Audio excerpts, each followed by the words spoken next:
tadi Pak Gubernur Kaltim mengatakan gubernur konten, alhamdulillah dari konten yang saya miliki itu bisa menurunkan belanja rutin iklan. Biasanya iklan di Pemprov Jabar kerjasama medianya 50 miliar. Sekarang cukup 3 miliar tapi viral terus. Baik, pimpinan yang saya hormati, kita langsung saja. Kita tahu bahwa daerah-daerah hari ini mengalami penurunan dana alokasi. Bahkan ada beberapa daerah yang hampir tidak lagi memiliki kemampuan untuk memenuhi kebutuhan dasar pembangunannya karena dihabiskan untuk belanja pegawai. Ada pengangkatan P3K memiliki implikasi terhadap terkurasnya dana alokasi pembangunan dan DAU. Kemudian yang berikutnya, setelah itu dana DAK mengalami penurunan, terutama di bidang infrastruktur. Ini memiliki implikasi yang cukup luas terhadap kinerja pembangunan di setiap daerah. Kalau data-datanya kita sudah sampaikan lah, nanti tinggal dilihat. Nah, seluruh problem itu menurut saya harus segera diselesaikan dalam kerangka kerja, dalam rekrutmen kepegawaian P3K yang sesuai dengan kualifikasi yang dibutuhkan oleh daerah. Saya berikan contoh misalnya, tidak semua menurut saya seleksi untuk P3K atau ASN itu harus melalui pendekatan seleksi digital. Kenapa? Karena ada beberapa spesifikasi pekerjaan yang itu tidak perlu digitalisasi. Sopir truk sampah itu nggak usah seleksi ASN menurut saya. Tukang sapu itu tidak usah. Tukang taman tidak usah. Tenaga office boy tidak usah, tenaga pengamanan tuh tidak usah. Apa sih dampaknya dari rekrutmen ini? Yang pertama dari sisi rekrutmennya terjadi rekrutmen ASN dan P3K, tetapi di sisi lain kebutuhan yang dibutuhkan oleh daerah dan provinsi itu tetap dilakukan. Pada akhirnya ngangkat lagi melalui outsourcing. Ini pertama pendekatan. Kemudian yang kedua, bahwa BUMD pasti kualifikasinya nanti data disampaikan, ada sehat, ada dalam kategori sehat banget, ada yang dalam kategori tidak sehat. Yang tidak sehat kami lagi lakukan audit investigatif, kemudian nanti akan dilakukan 2 pilihan, diteruskan atau ditutup. Nah, problem dari BUMD itu di daerah itu satu saja, BUMD diisi oleh tim sukses. Itu problemnya, sehingga profesionalismenya dikesampingan. Rambu-rambu ini harus segera dibangun dengan baik. Terus kemudian yang berikutnya, ini Jawa Barat. Jawa Barat ini provinsi menurut saya paling aneh. Jumlah penduduknya hampir 50 juta, terbesar di Indonesia. Tetapi jumlah desanya kecil dibanding Jawa Tengah. Jumlah kelurahannya kecil dibanding Jawa Tengah. Jumlah kecamatannya kecil dibanding Jawa Tengah. Sehingga desa di Jawa Barat ada yang menanggung penduduk satu desa 150.000. Nah, komposisi dana desa itu pendekatannya tidak seperti itu. Tetap saja pendekatan-pendekatan normatif daerah ini yang harus segera dilakukan evaluasi. Ini dan kemudian yang berikutnya adalah sudah juga semestinya Komisi 2 memelopori daerah desa yang sudah berubah karakternya menjadi kelurahan karena pertumbuhan industri, harus segera dibuat kelurahan tidak desa lagi karena pendekatan kewilayahan sudah tidak relevan lagi dengan jumlah penduduk yang tidak monokultur, yang sudah plural. Yang perlu dilakukan pendekatan birokratif bukan berdasarkan pendekatan politik. Ini yang harus dilakukan. Kemudian yang berikutnya adalah daerah menanggung beban apa lagi? Instansi vertikal seperti Kementerian Agama itu kewenangannya banyak banget, ngurus madrasah diniyah, madrasah sanawiyah, madrasah aliyah, masjid, pondok pesantren, tapi duitnya nggak bawa. Nah, pada akhirnya kalau gubernur tidak memenuhi, kalau bupati tidak memenuhi kebutuhannya, maka nanti akan dibenturkan dengan isu agama, tidak berpihak pada kepentingan umat. Padahal di satu sisi, dia masih memiliki kewajiban-kewajiban terhadap sekolah SD negerinya masih roboh, SMP negerinya masih roboh, SMA negerinya masih roboh. Nah, problem seperti ini kalau dibawa ke wilayah politik DPR, maka kita akan mendominasi kepentingan ini dibanding kepentingan internal kita, yang menjadi kewajiban dasar kita. Untuk itu nanti ke depan Kementerian Agama harus jelas.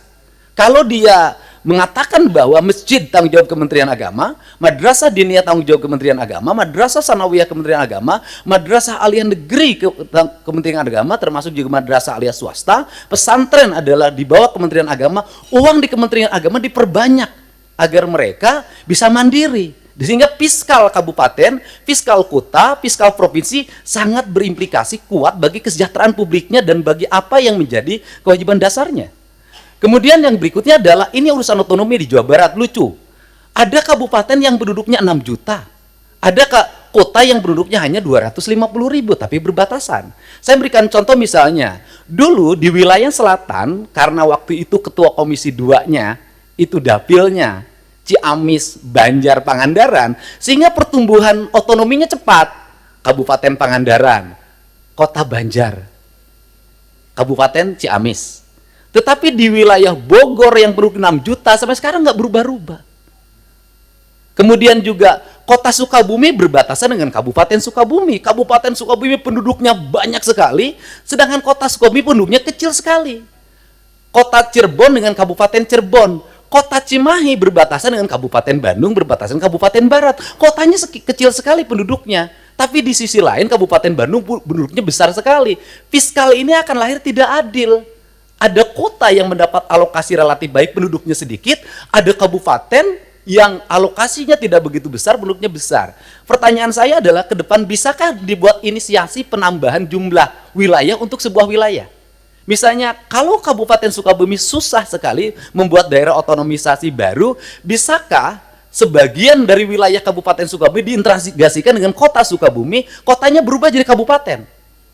Ini percepatan untuk apa? Agar melahirkan rasa adil dalam percepatan pembangunan di Jawa Barat. Kemudian ke depan, bisakah dana alokasi umum standarnya bukan dari jumlah kabupaten, jumlah kota, jumlah desa, jumlah kelurahan? Bisakah standarnya adalah jumlah penduduk? Karena kalau pendekatannya hanya jumlah kota, jumlah kabupaten, jumlah kelurahan, maka Jawa Barat akan di bawah Jawa Tengah secara terus-menerus. Sedangkan beban residu akibat pertumbuhan industri berbatasan dengan ibu kota negara, berbatasan dengan Jakarta, itu memiliki implikasi luas dalam penanganan. Barangkali ini sebagai pengantar dari saya dalam pendekatan-pendekatan ke depan, dan ini amanah dari teman-teman di daerah. Semoga kebuntuan-kebuntuan ini bisa dilakukan percepatan-percepatan. Karena apa? Karena daerah diperlukan upaya-upaya kita untuk melakukan perubahan-perubahan, tidak boleh secara terus-menerus dengan pola monoton seperti ini. Nah, yang terakhir misalnya hari ini daerah harus beratraksi. Misalnya penurunan di sektor alokasi irigasi di BBWS. Itu kan harus ditutup lewat provinsi, karena itu kebutuhan dasar pertanian, kemudian daerah aliran sungai, dan itu berdampak pada banjir. Nah ini juga akhirnya kita banyak menutup. Kita ini, dan akhirnya berbagai kegiatan di daerah, itu berbagai kebutuhan di daerah yang sebenarnya itu menjadi kewenangan pusat, itu pada akhirnya juga ditutup lagi oleh daerah. Ditutup lagi oleh daerah. Ini barangkali sebagai gambaran umum, saya ucapkan terima kasih. Semoga pertemuan ini memberikan manfaat. Dan terakhir, tadi Pak Gubernur Kaltim mengatakan gubernur konten. Alhamdulillah, dari konten yang saya miliki, itu bisa menurunkan belanja rutin iklan. Biasanya iklan di Pemprov Jabar, kerjasama medianya 50 miliar. Sekarang cukup 3 miliar, tapi viral terus. Terima kasih.